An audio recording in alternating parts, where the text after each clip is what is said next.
Hello everybody, and welcome back to a bit more Humankind, where we are going to be playing, well, it's OpenDev Scenario 2, it's multiple scenarios guys here, all around combat. As you can see, I've kind of already jumped in to have a quick look. First one is Beneath Our Hooves, which we'll be jumping into now. The Egyptian pharaoh was unwise to venture from the safety of his palace. Your brave Hittite charioteers are ready. Send these fools back to where they came from. Or crush them. Estimated completion time 15 minutes. Let's jump in. So as you see, I have done this while we're loading. I'll just go through bits and pieces. Oh wow, we've already loaded. That was quicker than I expected. Anyway, I'm going to be splitting these up into multiple videos for obvious reasons, as it's multiple scenarios. From looks of watching some other people, they do get hard, so I'm not expecting to win them all.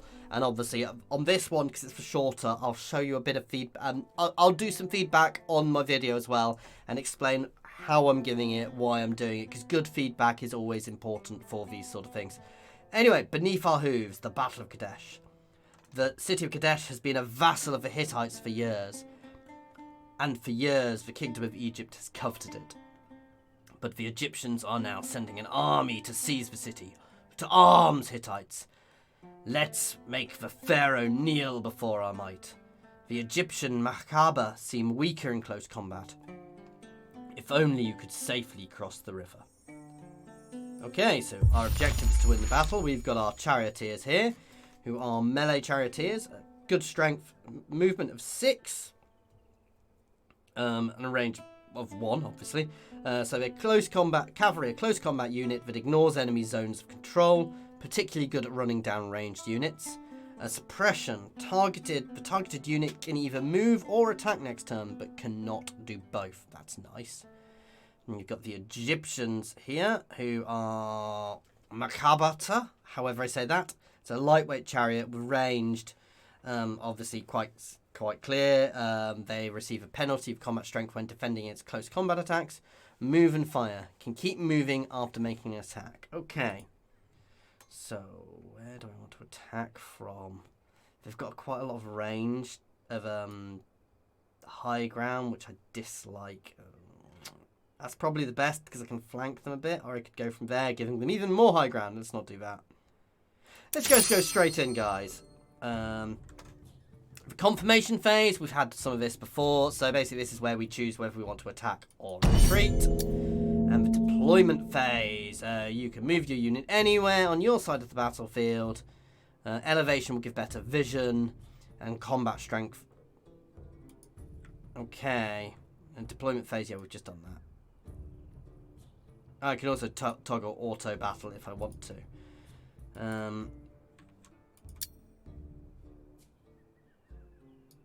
I want to stay together, ideally. Where's the control point? It's back there. I'm going to keep one on the high ground, though, just in case so I can flank. I'm basically going to try and push forwards and control them and slow them down and just get into them as fast as I can.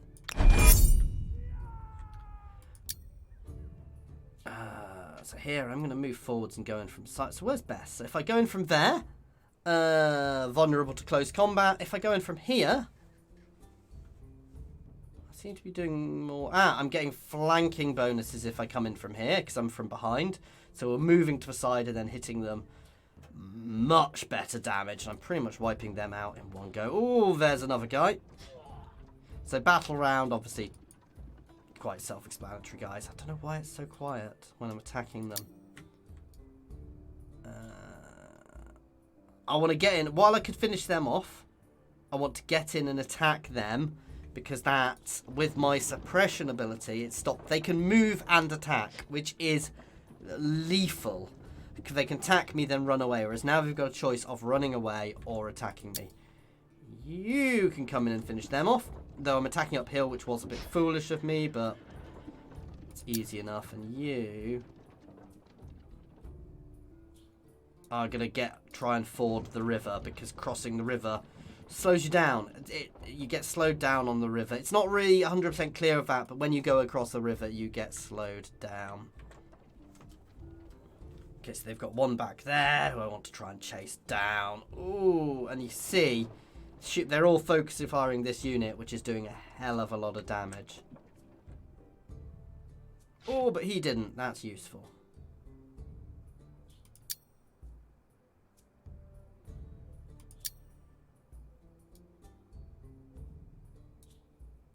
And crossing a river gives us a negative as well. I mean, we're going to go in and kill him.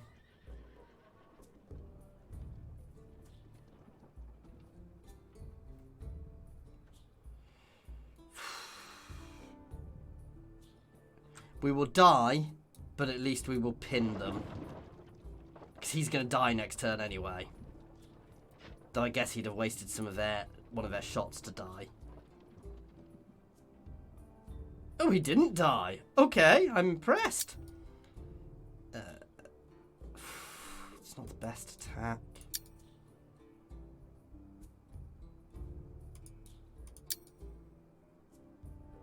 We're going to go in there. Again, it's not the best, but it at least uses our suppression ability on them, which slows them down.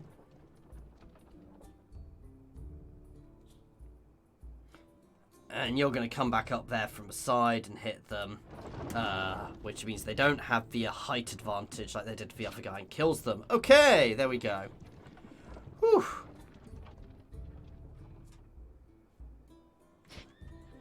Yeah, I knew that guy was going to die, but now they can't move because of what they just did.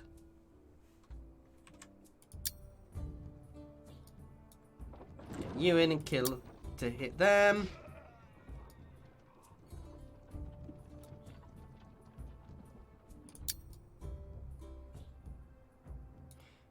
You can get in an attack. You're on full strength, so you're not getting any negatives.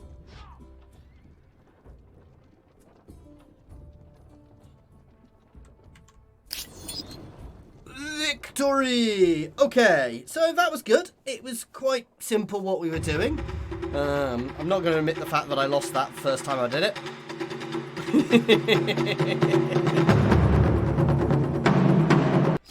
Skip that, and we're going to give some feedback here, guys, on it. So it was a fairly simple thing, but let's give our feedback here. So thank you for playing OpenDev Scenario 2. We hope you enjoyed it. Because your opinion truly matters, we would appreciate it if you took the time to tell us about your experience with OpenDev.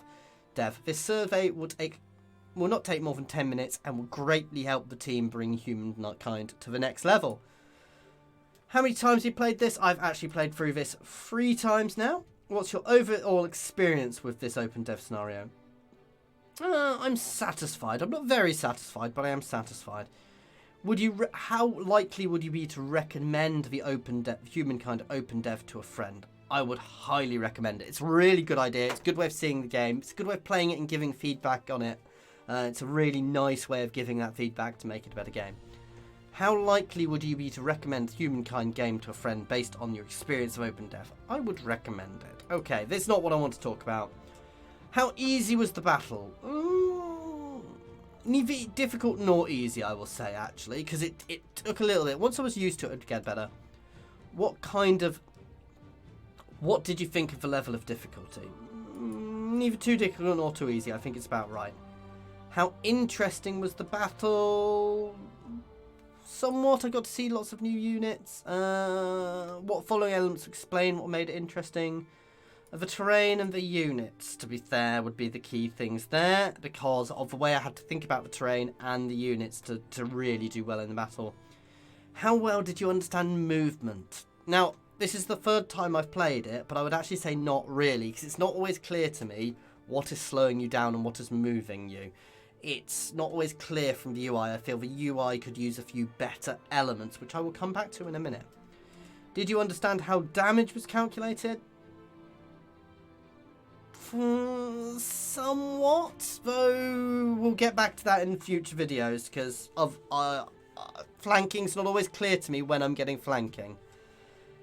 Did you use high ground advantage? Yes. Did you use rivers to your advantage? No. But none of those are really applicable. I understand rivers, but they're not significant enough to take into account.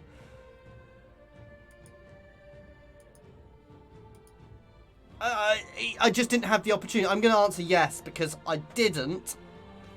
But I don't think that's what they mean by that. Yes, I did, but it was confusing. Any real memorable moment of the battle you'd like to share with us? Not really, no.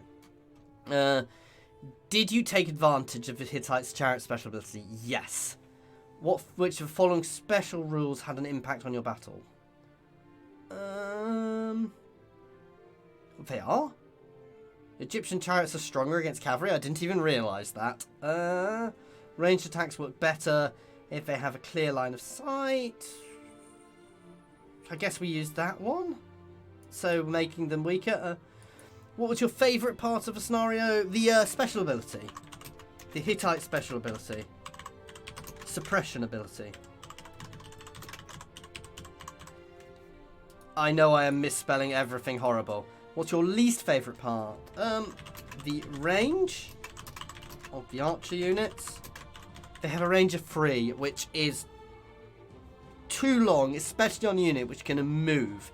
They can effectively, if they want to, and what happened to me on their first one is basically they just kited me around the place and I couldn't catch them. They shot and they disappeared. They shot and they disappeared every turn and wiped me out. How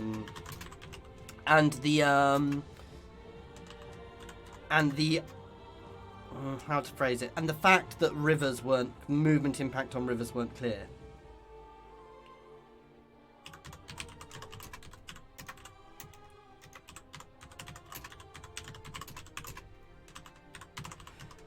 Now, this is the key thing. This is where I'm trying to give them as much information and phrase it in a way. So the range of archer units is quite clear, but the unclear movement impact of rivers. You don't just want to say rivers confuse me or being slowed at rivers, because that makes it the unclear movement impact of it. I think it's a good thing being slowed by a river, but that movement impact is what to put there. So I'm putting a little bit more information. I'm putting caveat on there. It's up to them how they fix that. I would personally look at, like making it clear on your UI, something on the line of the line it's drawing on the map, that is what's slowing you. And we'd like to thank you for participating in this. Please tick the box if you would like. Yes.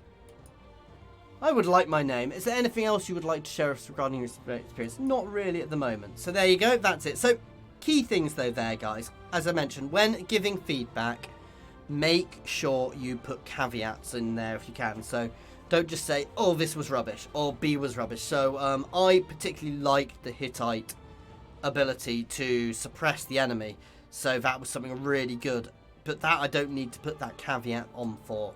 But the rivers, for example, I'm gonna do that as that's the main thing. That ability to not move through a river quickly and easily, it's a nice thing in the game. I get it, I understand it, it's really nice, but it wasn't 100% clear to me that why the river would just stop me. It would be nice to have a UI element when I'm trying to cover that.